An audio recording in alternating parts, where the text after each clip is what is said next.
Another draft physics video presentation. Yes, another effort to converse with humans, about reality. Like they could do that. No chance, it seems. So anyway, so full of shit people are.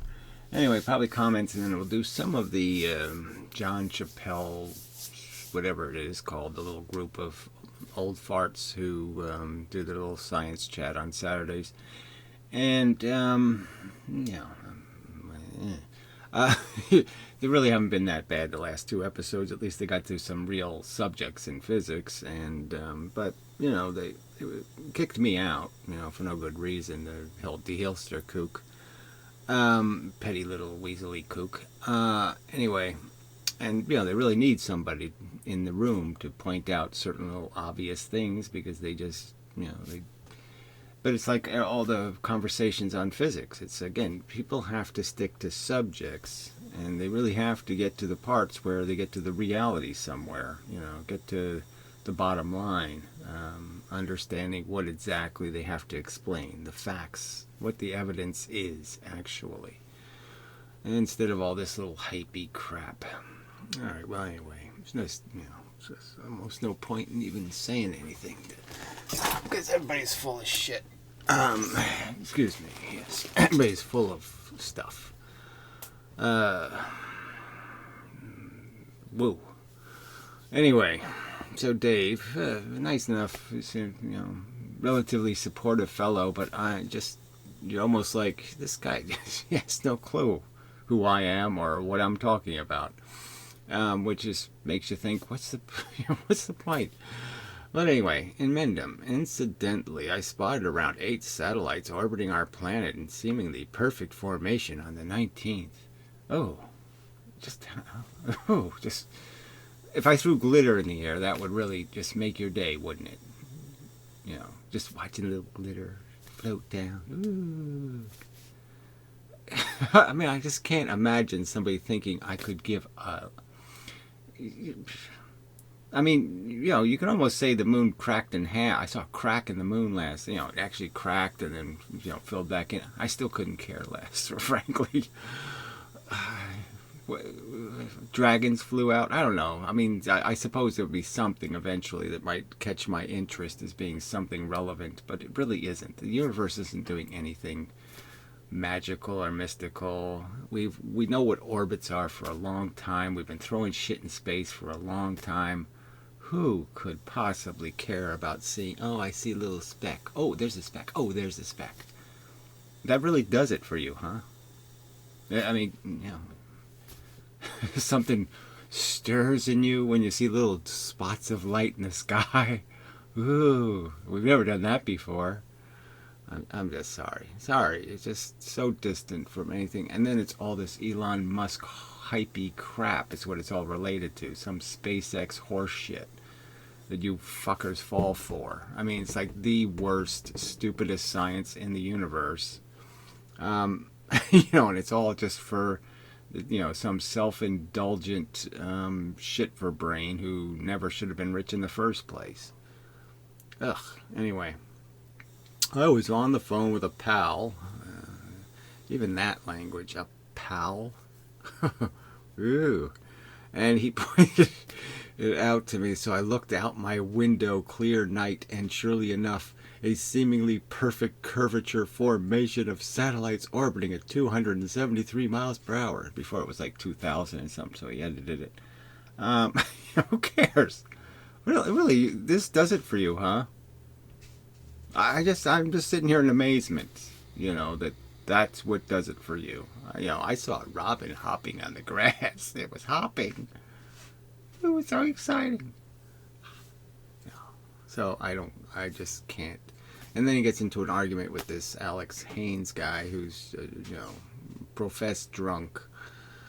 And you're just like, what the fuck is the point? Perhaps the satellites are disinfecting the Earth. So, he likes to tell jokes, which drunks like to do, but, they're not really that funny. Or tracking down rabid bats. Who knows? And so then he says, SpaceX Starlink satellite project. And what's the project going to do? Oh, impress people. Yeah. Ooh, look, sparkly light in sky. I'm sorry. I just amazingly disconnected from anything that could be relevant to anything about this channel. The whole point is to debunk this kind of horse shit, to say, will you quit falling for the fake crap that doesn't mean anything? There's absolutely nothing meaningful in the SpaceX satellite formation thingy. Yeah. Ugh. Anyway, crap. So anyway, somebody says Tajababa is a negative positron in my humble opinion, right? Well, whatever the fuck that means, I can't tell, so who cares? Alright, thanks for regarding the comment. I think I got it now. Okay, well, I don't know if you need to make a whole comment for it, so I guess I'll just get rid of that. This is probably not relevant to anybody else. Yes, I do have evidence. So this is the kind of crap you just want to punch people in the face and just like, what the fuck? You don't even know what the word evidence means, right? I mean, evidence is, I doubly think so. That's not evidence. It is simply mathematical logic. How so? There's no formula that dictates how big the universe is.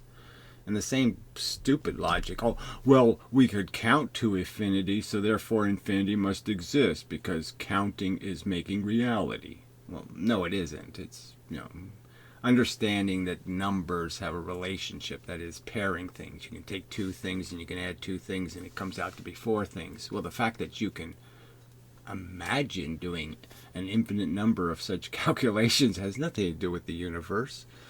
And you didn't provide your evidence anywhere. It's simply mathematical logic. You have no access to this information. There's absolutely no legitimate reason for any human being to say they know the answer to the question of whether the universe is this big or whether it's infinitely big.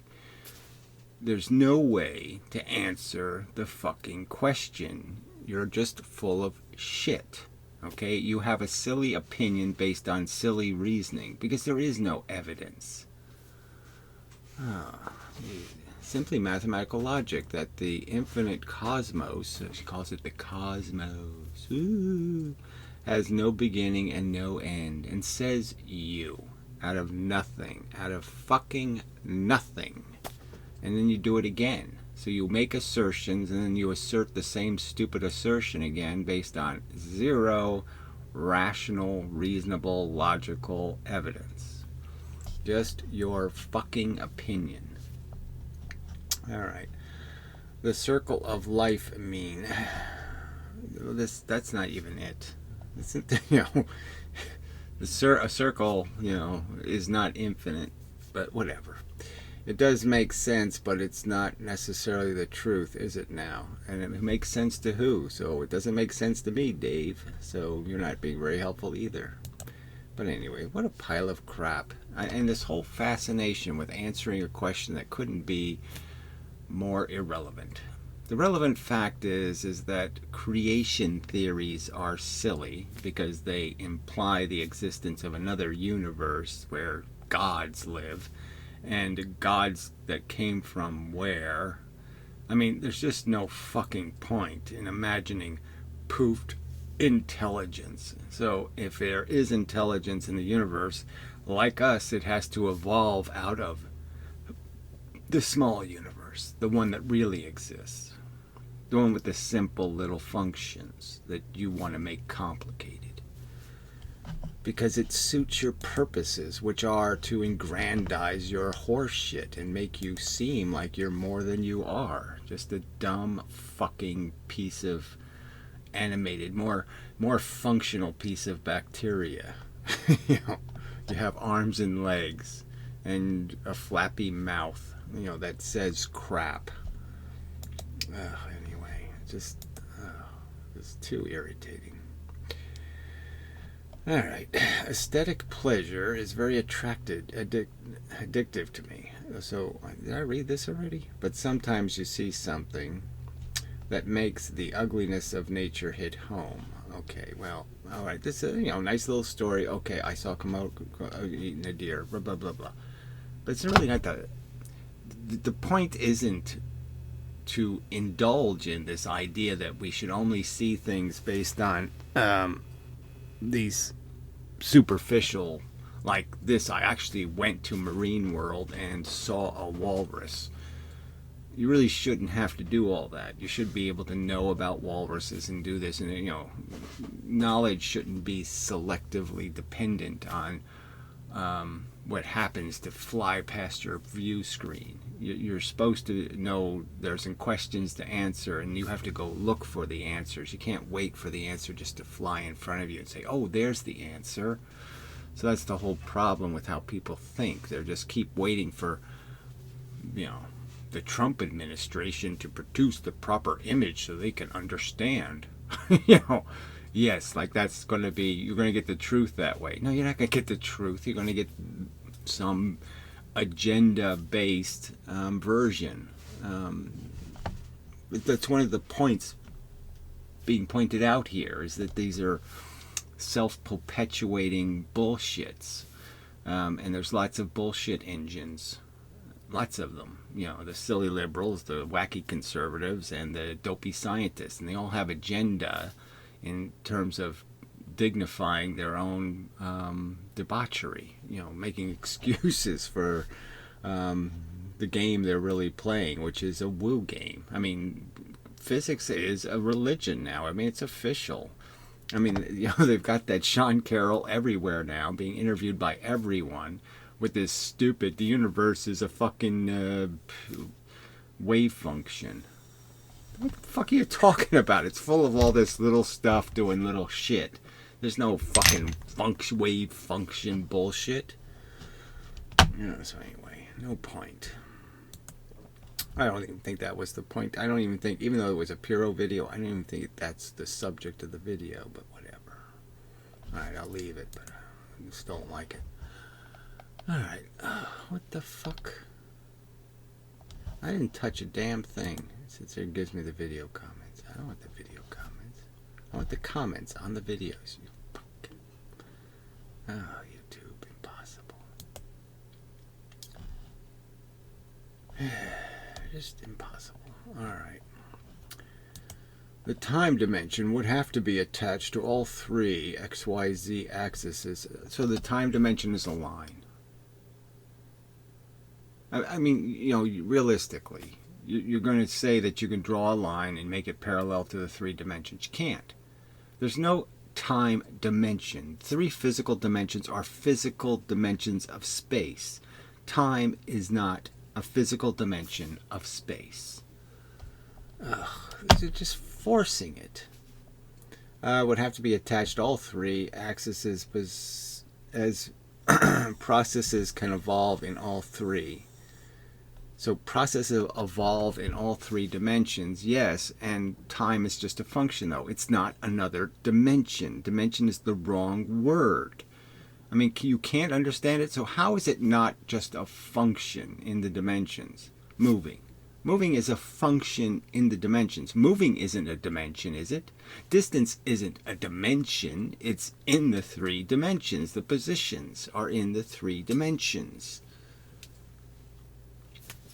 They're not another dimension. And time is just the fact that distance takes time. It takes time for something to move. God damn it. Alright, time would have to be three-dimensional. It's not a dimension. The fact that it's a function in the three dimensions, it isn't three-dimensional at any one point. When something's moving, it doesn't move in two directions at once. It actually just moves in one direction at a time. One. Anyway, I would think that time is a point within a point. Time is a point. There's just no point. There's just no... I mean, even if you believed in this woolly ether crap, why would you think time is a dimension? Anyway, within the XYZ axis are a container for the three of them. So time is now the container for the three dimensions. The time bubble thing. And why all this crap? I mean, you really think you can go forward and backward in time? You really think you can drill your little wormholes? Why are you believing all this horse shit? Oh, God, this is pathetic. Oh, but I agree with you that time is a consequence of the three physical dimensions. It's not a consequence of any fucking dimension. It's a consequence of the fact that this space has stuff in it, and the stuff has properties. And that's why there's time. We have discovered that the property of the stuff in the universe that's making things move forces that the forces move at that speed. Alright, for example, as soon as I place a point at a position on the three axis, I introduce another variable called time. Well, you know you don't. Movement. You have to introduce movement to have time. Time, there could be a point in the three dimensions, and time could be totally nothing if there's no mechanism that's going to force that thing to move. And if there is a mechanism that's going to force it to move, it's traveling, okay, at the speed of light. And that's time. That introduces time. There is no other thing introducing it. Alright, called time, i.e. the moment placed the point, i.e. the moment, no space there, place the point. So again, more crap. Like I said, without a force that's going to act on. If I just I have the three dimensions of the universe, I put a point in the universe. How is there now time? Unless there's something moving, heading for that thing to force it to move, where would the time come from? Oh, that's right. It couldn't exist unless there's some mechanism turning, moving, that's calculating an event that's going to happen in the future sometime. So unless you have some mechanism that's capable of producing a little beam of light or something to interact with that point is time irrelevant. There is no time happening. Anyway, which can be measured in an infinite number of ways, says you. Okay. I mean, there's no point in saying, okay, yes, I can find all kinds of ways to do one thing, and you're only doing one thing. You're trapping a force moving the speed of light. So any clock you make, any way you measure time, you're just measuring the progress of something moving the speed of light in the end. And the point is the universe is completely allows this function, this turning function. Okay, it happens all the time. Stuff reflects off a surface at a 90-degree angle, or any other angle for that matter. But the simple truth is the universe can convert this into this, or this, or this, or this, anytime it wants to for free. And that's why the universe works, is because the only thing forcing things to move are these forces, beams of light, streams of gravitational pressure around things, magnetism, which is a filtering of this force. But all it's doing is saying, yes, you can have force going this way, and I can convert it to force going this way. And that means something over here isn't going to get hit with this, and something over here is going to get hit with this, is going to be forced. And that's the universe. And all you're doing is saying when something's moving in the universe, it's moving because there's force in it. It consumed force and is moving because it owns it. It has acquired it. It's trapped it. It's trapped it going this way and this way, and it has net more this way than it has going that way, and so it's trapped, and it just keeps plugging along. And that creates every interaction there is. So if something's moving, it's moving because something forced it to move, and The only thing that can force something to move is stuff moving the speed of light, because that's the only stuff moving in the universe for real. Everything else moves because it's captured in some little matrix, some trap. Again, a trap can just be back and forth. That's a trap. Something goes in, it can't get out, and it just bounces back and forth, back and forth, back and forth, back and forth. And that's the universe. Nothing more complicated than that. Not anything more complicated than that. Substantially. And you can't make any argument saying why that doesn't answer all the questions. That simple answer explains everything. Don't need anything more complicated. Alright, which can be measured in an infinite number of ways, right? But the only way you're going to measure it was some mechanical device that's moving because it's absorbed force. But it would lead you to the conclusion that the time element is within the three axes. So again, it's just everything is within the three dimensions. You can't undimensionalize the universe. So there's three dimensions, and everything that's called a thing is in those three dimensions. And again, time only exists when one of them, something's moving. It's just a function. It's just a property of the speed of force. Alright, anyway. And not perpendicular in some mysterious ways. I don't know what that means. Conclusion that time element is within the three dimensions and not perpendicular in some mysterious way. It's not a line. It's not a physical dimension. So why are you, again, trying to force it to be a dimension? Why are you trying to dimensionalize a function? Why? Because you don't like being stuck with three dimensions. It's clear. You want to sit there and add extra ones that there's no evidence exist. That's clearly what's happening. Although, who stamps the time on the event? The properties of the force. The speed of light is dictating all time, because it's forcing all movement. And movement's the only way time can exist. There has to be movement, or there's no time. Where does the time stamp come from? Do you have any suggestions? There's no stamp. There's just a property.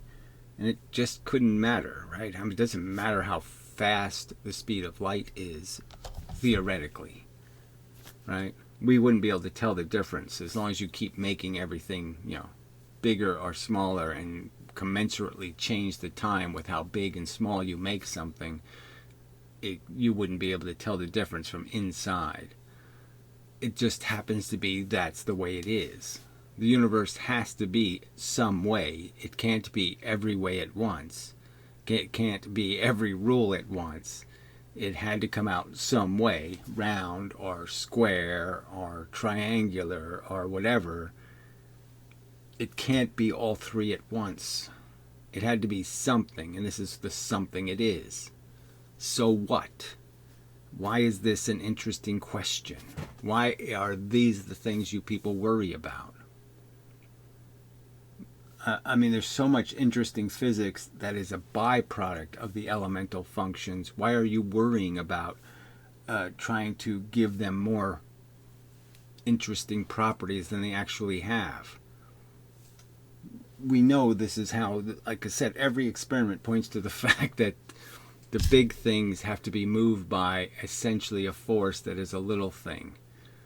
That everything that has movement that's big, we can look into its past and we can find a place where it was forced to start moving.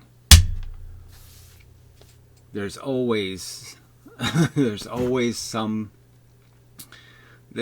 nothing does it without something forcing it to do it, except for the force. The force has this perpetual movement, and all you can do is trap the birds, so to speak.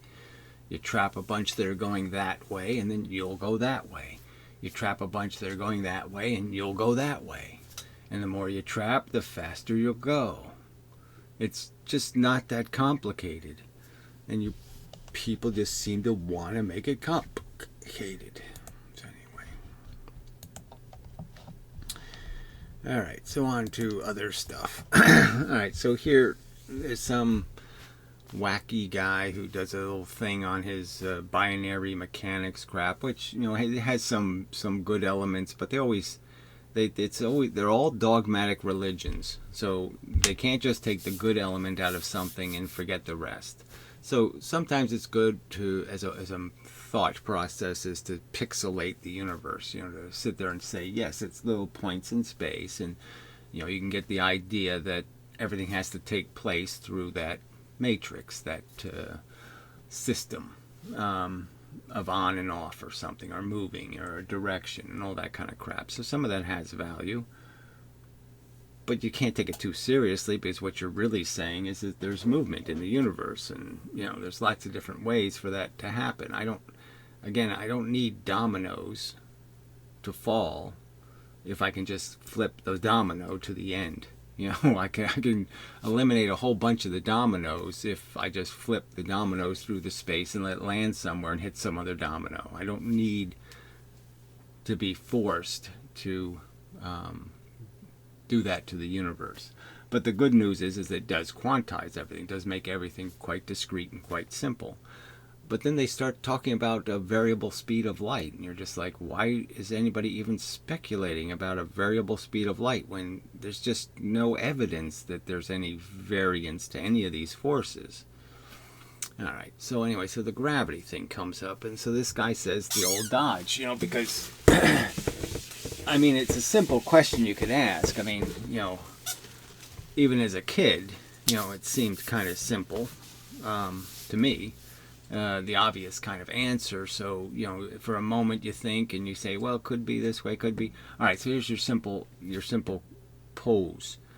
So the Earth is sitting here in the solar system, okay, and you're going to fly into that little solar system and, be near the Earth or something.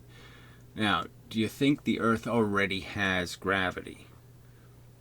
I mean, do you think that the Moon and the Earth are in a relationship, and that if you put a mirror between the Earth and the Moon, that somehow the gravity would be stopped, because the gravity is just some sort of communication between the Earth and the Moon, that there wouldn't be any gravity on Earth if the Moon wasn't there or something, the Moon wouldn't be held. Well, you sort of know that it's got to be that the gravity is already there. Like, if I came into the solar system, I wouldn't be creating a gravitational relationship that made me fall into the Earth. That the Earth is already saying, come to me, before I show up. The gravity's already there. And so they use this argument because they want to try to say, oh, well, if that were true, then if gravity was, because the speed of light is too slow, and so distant objects the whole universe would fly apart. And, I've already been over this, but this is the problem with these rooms, is there just isn't somebody to point out, well, your assumptions are wrong about how gravity functions. Gravitational interaction. Now, I don't have to use the term entanglement in my own analysis, but I conceive of an interaction. Now, say, theoretically, one has formulated an interaction between gravitational masses. For example, the stability of the solar system. If gravity had a finite slow speed, such as the speed of light, which is what the orthodox would say, you would get an unstable planetary system, and you'd actually get the thing spiraling out in a short period of time, maybe hundreds of years, that the whole thing would become unstable. So this argument is dependent on some idea, okay, that I am actually communicating with the Earth. My gravity is being instantaneously, or at the same time, it's completely dependent on me having a relationship with the Earth. Like somebody actually has to be standing over here on the other side of the Earth, or some kind of notion like that, for me to be pulled down at this rate. Okay, like the gravity isn't there already, that somehow I'm inducing the gravity that I'm falling into.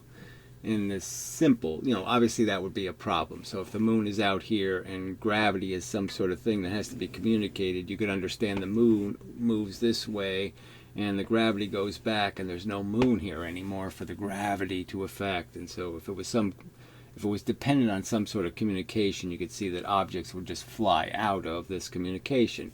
But I've pointed out there's two simple arguments that defeat that.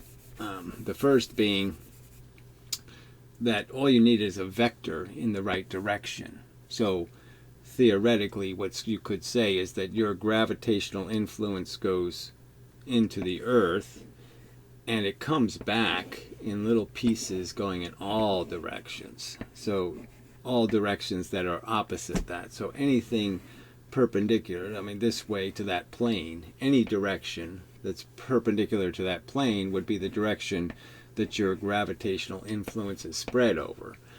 And so obviously then it doesn't matter where the moon moves to, unless it moves so fast that it got to the other side, okay, before the force could even move there, which is really improbable.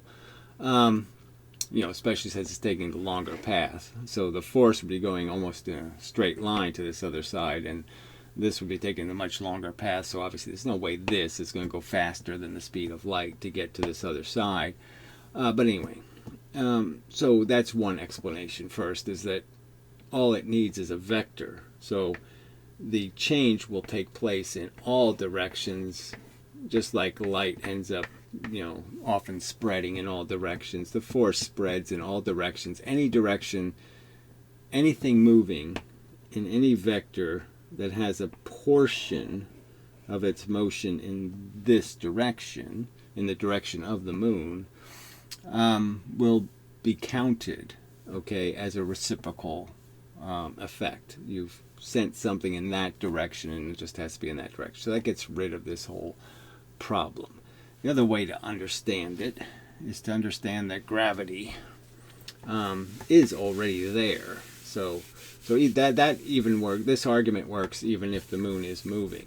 Now the only problem is obviously you're spreading a force over a lot of space. So you'd say, oh, there isn't enough gravitational change in all these directions, and I'd say that's a semi-valid argument. But I'm just saying you can understand spreading it does solve part of the problem. But the real point is that what the Earth is doing inside it is that it's absorbing energy in both of these directions all the time. It's moving all the time based on the stuff. All the stuff on the surface here is moving. It's moving down. It's moving down. It's moving down. All the stuff on this side is moving down. It's moving down. It's moving down. It is being accelerated by gravity, and the two are pushing back and forth. So the whole inside of the Earth is moving in both directions. Some pieces are, at any one moment, some pieces are going this way. In any one moment, some pieces are going this way. And they're doing the simple fact is they're absorbing energy. That the stuff moving this way inside the Earth is absorbing energy that would go over here, and it's not getting there. And the stuff going this way inside the Earth is absorbing energy that would go over here, and it's not getting there because it's busy moving Earth. It's moving pieces of the Earth, and the Earth pieces are moving really, really slowly. So it's taking stuff that's going the speed of light, slowing it down by keeping it in a trap. Okay, so it's in a trap. It's not getting anywhere, but it's inside the cage, the bird cage. So you've trapped the energy. It can't get where it's going. Now, yeah, there's an equal amount of it going in both directions, but the catch is the moon couldn't care less about what's being trapped this way that's not going to hit it. It can't possibly affect it. So if you screw around with this energy, it couldn't care less because this energy is past it and going the wrong way. It can't see that you've changed that energy, that you've blocked it, that you trapped it. If the bird flies past me and it's over there, it's not a bird that was ever going to hit me. So it can't possibly be relevant if you kill it or shoot it or do something. You know what I mean? It's a bullet. A bullet that goes past me, and then somebody gets a fly swatter, knocks the bullet down. What do I care? I have no knowledge of that. The only things that matter to me are the things heading for me. You have to change the things heading for me to notice. So obviously when the moon's over here, it's noticing all the birds you're catching this way. And when it's over here, it's noticing all the birds you're catching this way. And it just couldn't care less if you released a bunch in the opposite direction, because it can't see those. Those weren't going to affect it. So obviously this simple mechanism of just catching birds with one cage going this way and releasing birds going that way works, okay, at any one moment, because at any one moment you're still catching ones going this way, and that's all that matters to this object, is what didn't hit me, what was heading right for me, and what got stopped by this earth because it trapped it going, it's moving matter this way. So it's moving matter this way, and it's moving matter this way, and to move matter you have to catch birds, and so it's obviously catching birds in both directions. So when the moon's over here, it sees that these birds are missing. When the moon's over here, it sees that these birds are missing, and that's all you need to know. That's all that matters, frankly. So the gravity's already here. The 10 meters per second is just a consequence of what the Earth is already doing. That's what all the matter here is already doing. It doesn't need me, my little, I don't need to show up to say, oh, please make gravity.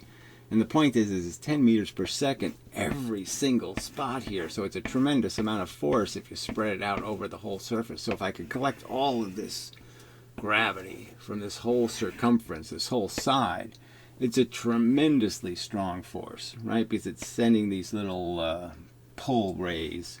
Okay, if you get up all the pull rays, it'd be a tremendous amount of force if I could put it on one spot. But that's the whole point, is the whole thing is in all directions, spread in both directions.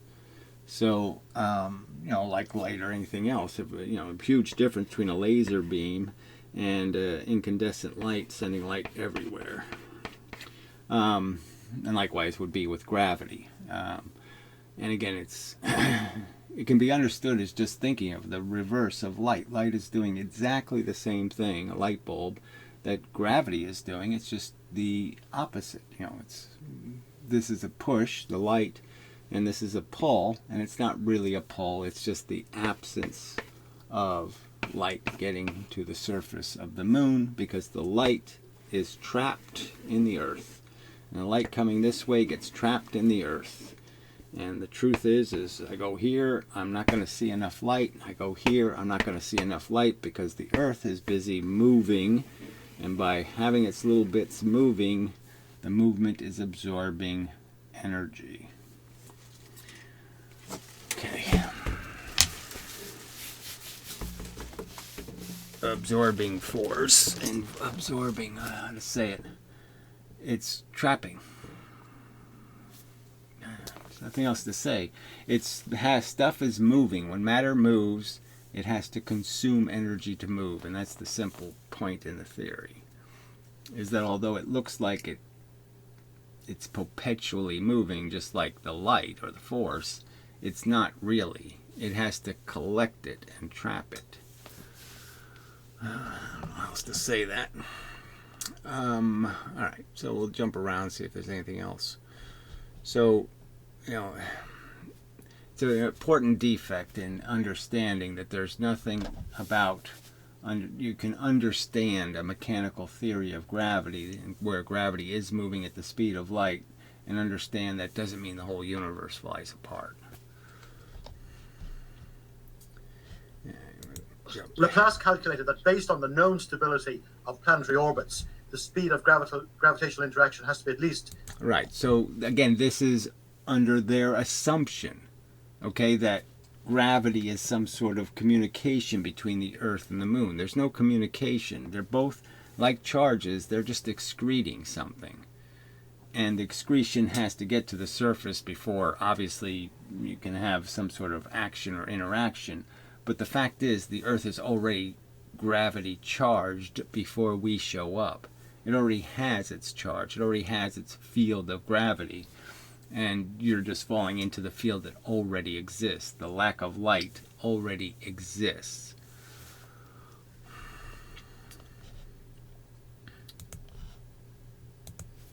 basically. That's why they say there's an actual angular difference. But the real situation is that the sun is stationary relative to the Earth. It is the Earth which is orbiting the sun. And if you think about the gravity waves coming... So again, there's no gravity waves. But again, this argument that the Earth, the sun is stable. It's not stable. It's, number one, it's flying through space. It's clearly going to have its center of gravity move. Every time there's extra mass in the environment means that something extra is being absorbed, and the sun's also going to react to that extra absorption. It's going to move its center of gravity all the time. Its center of gravity is moving all the time. Out of the Earth, they are completely symmetric around the orbit of the Earth. Therefore, we would expect, at least I would expect, that basically the gravity that left the sun 8.5 minutes ago is exactly the gravity which is hitting us right now, because it's symmetric. It's based... Right, but it's coming from all locations and it's traveling that distance. So there's gravity at every location around the Earth. The r distance, the distance you are is all that matters. It doesn't matter where you go around the Earth. The same amount of radiation is happening because of the fact that the Earth is moving, and to move it has to be pushed, and to be pushed it has to be absorbing something that was going somewhere else.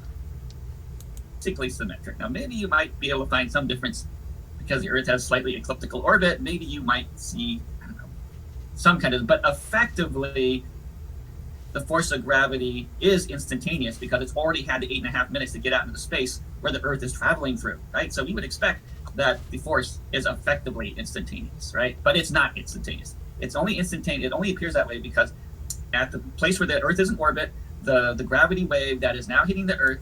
All right, so again, he's making it into a wave to sit there and try to give it depth, to try to make the gravity go everywhere. But again, you can't just say it goes everywhere. You have to explain how it goes.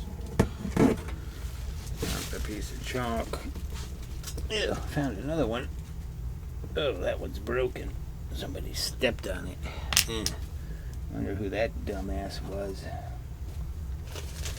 Okay, there it is. Oh. Technical details. So this gravity wave crap, where they turn everything into a wave. So even though they know they don't have any energy to explain all of these directions, they just say gravity wave, and it's going everywhere. But obviously that would require a lot more energy. So you really still have to come up with an excuse for why it does move. So look, the bottom line, I hate to say bottom line about anything, is understanding that the nature of movement is that if a cue ball, gee, I wish that purple was better color. I'll have to get it to work better. Alright, so you had a cue ball. The argument sort of being made here is that what can be deduced from some of this is that as much as you'd like to think a thing just hits it once, okay, bang, and then this thing just keeps moving forever, it realistically doesn't, in the sense that this has to be occupied constantly doing it. That means this is hitting it, and then you could argue it goes back for some portion. As I pointed out in the bucket analogy, the energy goes in, it goes back, it goes forward, keeps reflecting. Well, if I did do that, this initial state is the only thing that matters. I absorb the initial thing, that's a +1, and then I go to 0, and then I go back to +1, and then I go to 0, and then I go to +1. So the net effect is this thing jerks its way forward. So as much as it might look like it's just rolling, the force inside of it is doing this. And again, this speed is now reduced in terms of understanding that it has to move all the mass, and so this tiny bit of force, quanta, has to be divided into every bit of mass, because all of this mass has to be moved to a new location. This location, and then this location, and then this location, and that's a real slowdown. I mean, a substantial slowdown in this force. This force was going extremely fast, and this thing's going to go extremely slow, based on that little tiny bit of force.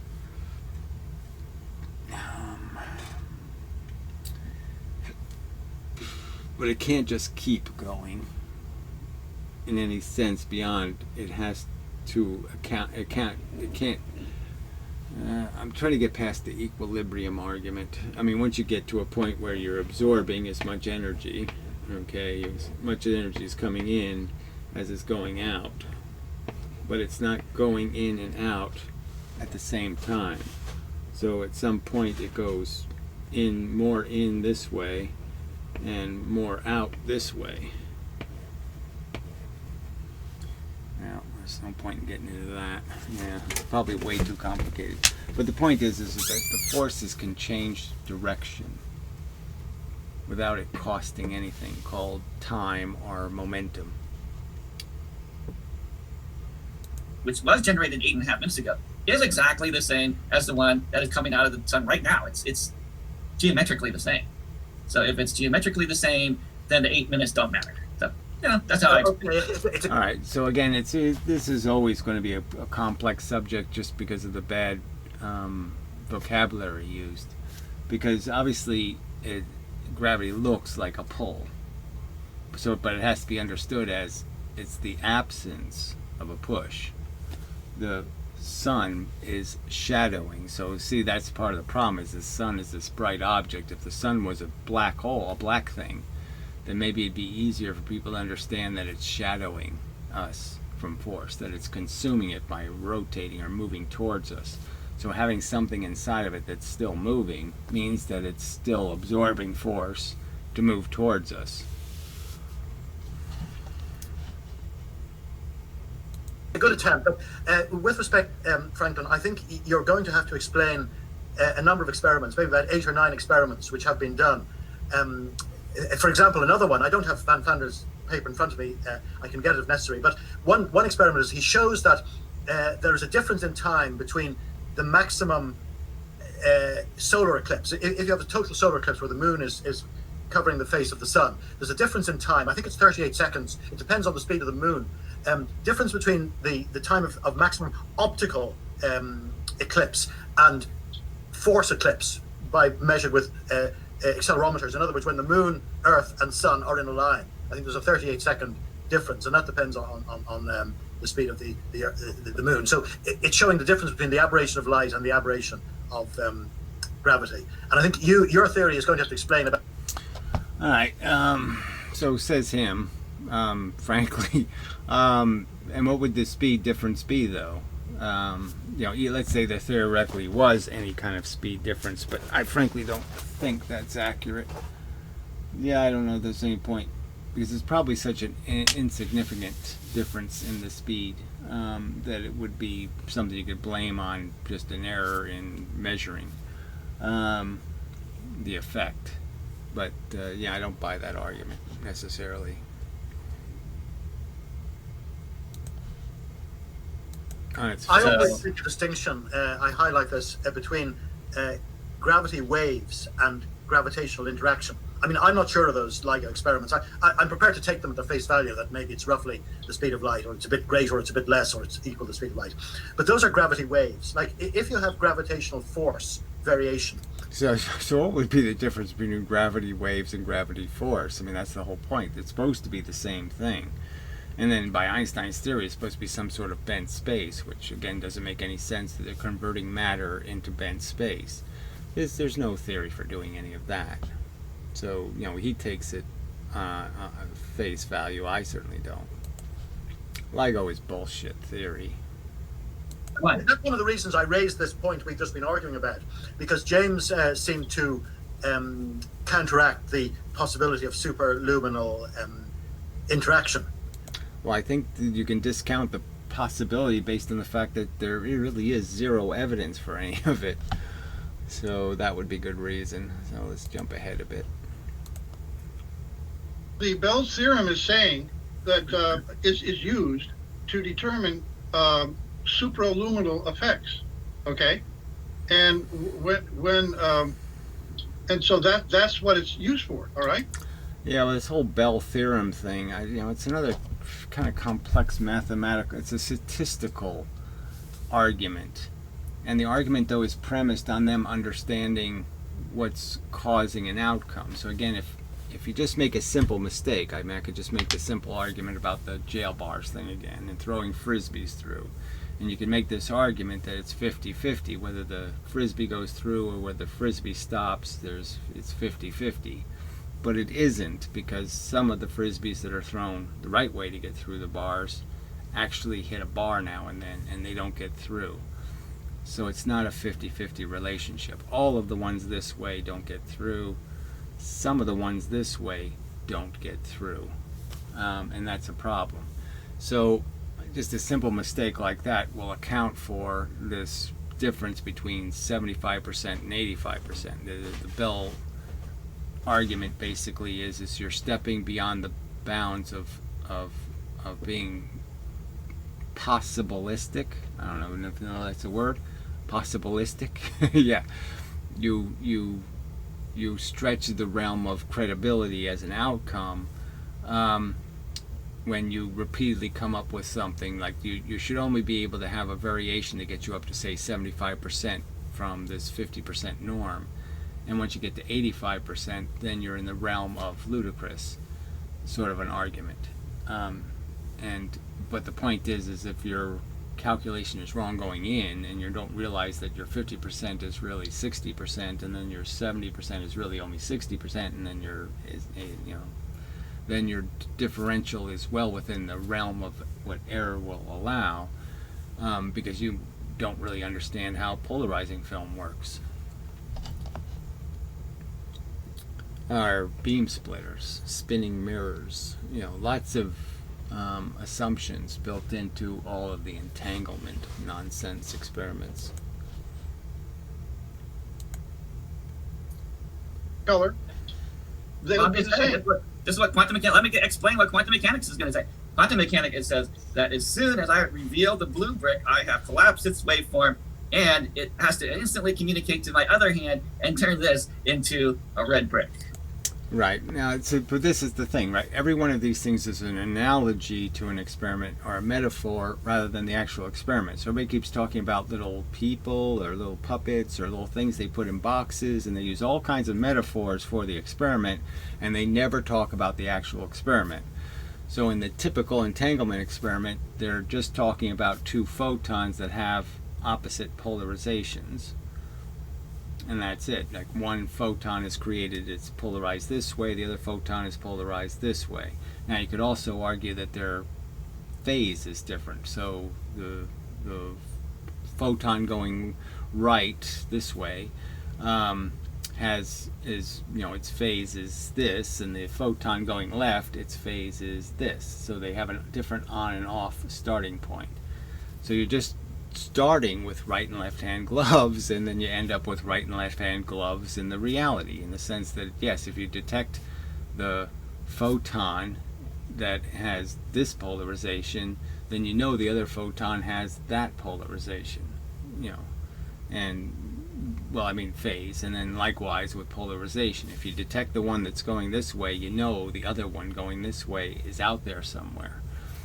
And none of this is valid unless you understand the fact that you actually did create these things in these circumstances. So that, again, they're just assuming the creation of these two things that have these two distinct properties in the first place. But anyway, continuing. So, obviously there's nothing, there's Nobel Prize winners that'll tell you there's no real evidence that it's anything other than one starts off blue and one starts off red, and you always give them out in those two conditions, right and left hand gloves. And so as soon as you find a right glove, you know the left hand glove is somewhere else. Now that's what quantum mechanics is That's saying. magic. See, Yeah, that's for I think nightclubs. That's what you do in a nightclub. You don't do that in a physics classroom. You do that in a nightclub.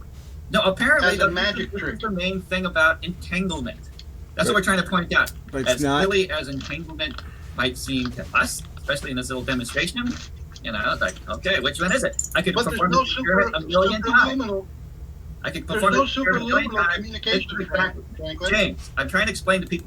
Well, whatever. He's trying to explain it, and he's explaining it wrong, because what the truth is they're saying it is red, blue, red, blue, red, blue, red, blue, and then when one side decides to stop swinging red, blue, red, blue, red, blue, and goes red, the other one automatically has to be blue. They're saying both of the things are neither red or blue, and that somehow, but they secretly are connected to each other, and if one does one, the other does the opposite, or they do the same, as Sean Carroll will say, but I don't even know what experiment he's using to justify the two entangled things that are in the same spin condition or same whatever. What experiment demonstrates that? Well, what the deal They is? separated. Are you saying that they separated at greater than the speed of light? Well, if they separated at the speed of light, there is no superluminal. Let's see what this is. The main conceit of special and general relativity, theories that have been breaking brains since the early 1900s. But when it came to the idea that two particles can be entangled and an effect on one could be instantaneously felt by the other, even over vast distances, well, for Einstein, that was simply unbelievable. He dubbed it spooky action at a distance and went to his grave a skeptic. Stupid, retarded nonsense. Too close is what that is. That's like too creepy. So yeah, you should have been even more. You should have said even clearer. You've all gone fucking wooey. But since then, quantum entanglement has been demonstrated time and again. And Okay, so they say this stuff, right? We've demonstrated, we've proven it, we've satisfied the burden of proof. We've provided our mountain of evidence. No, they haven't. They really haven't. They really, really, really haven't. now, for the first time ever, we've taken a picture of it. To achieve this, researchers from the University of Glasgow shot an ultraviolet laser at a crystal, which broke apart some of the photons from the beam, creating two entangled photons. When particles are entangled, their properties or states, like spin or phase polarization, will be... Okay, so spin is just a way of, that is actually polarization. So, I mean, it's just kind of funny. Phase polarization is either one or the other, right? I mean, there's either polarization or there's phase, which is the different starting points. Phase is this, okay, being out of phase, and polarization is this, okay, being directional. And it's just kind of funny. Phase, polarization, I mean, this is such jargon. linked. But until they are measured, those properties will remain in superposition, meaning it can be in multiple states at once. Observing... Okay, so there's no evidence. They have no evidence of anything ever being in multiple states at once and all this crap. So again, this is just their made-up story. And, yeah, that's all. It's just their made-up story. Just like the single slit. I mean, they can argue, oh, it doesn't matter where the photon goes in. It's all the same. When logically you can understand, no, the photon that goes right near the edge is probably going to have a different experience than the one that goes right through the middle. Come on. Why should we pretend otherwise? One particle will make it take on one state, while at the same exact moment, its entangled twin will take on the opposite state. The entangled property of the photons the researchers chose to observe was their phase. Remember that photons can behave as both particles and waves, and a photon's phase is where it is in its wave oscillation. Photons that are in step or in phase can amplify each other to give a brighter intensity. Right, so there's absolutely no evidence that a photon is ever in an uncertain phase. That is, that its phase is in a superposition. That its phase is this, and then its phase is that, and its phase, that there's a superposition of phase. So even this, the fact that they're making up this crap, that there's actually a photon that doesn't know which way it's polarized, or that there's a photon that doesn't know what phase it's in. So they use all this other jargon to pretend they're doing some other experiment, when that's what they're really measuring. And, the rest of it's just bullshit. Alright, I don't know where I was or what I was doing exactly, but let's just finish this up. It's just all irritating. And out of phase, they can cancel each other out to give darkness. Once these entangled photons were created, they were split and sent on different paths. Down one path, the scientists set up a filter that will limit the photon to one of 4 different phases. Passing. All right, so whatever. So yes, this magical phase changer, and so anyway, there's just nothing that they've never proven that the variable isn't in the experiment itself. That they're not actually ever randomizing anything or creating any superposition crap. They've never overcome the real burden of proof. My Lego bricks would probably all be white or whatever. But there's a dye in the Lego bricks that makes one of Well, them red. the hidden variable, Franklin, Right, is the that you variable. have that they remain red and blue. Yes, The that's hidden what variable, I'm sorry saying. to interrupt you, sir, but they remain red and blue. And so when they're separated, if you know one's red and one's blue, as you have been saying, if you look at one, you know the color of the other. In a local realism theory, you don't need any superluminal communication whatsoever. Yeah, and that They was start out red and blue, and they remain red and blue. See, what they're trying to say is, we don't know what they start out as. Oh, yeah, they're trying to say is not that we don't know, but that the stupid things are rotating in some sort of changing state. That they're like at some unknown period, that they're somehow able to go from being this to being this, and then they go back to this, and then they go back to this, and then they're this, and then they're this. That there's somehow more than one thing at one time. It's such an extraordinary claim, and it's so fundamentally under evidenced. And they won't even admit that. They won't even admit, yes, we have very little evidence to support this insanely outside the boundaries of reasoning and everything we know about every other piece of the universe. I mean, this whole idea of things being more than one thing at the same time is such a, it's so counter every piece of evidence. We don't see fish that are really hippopotamuses.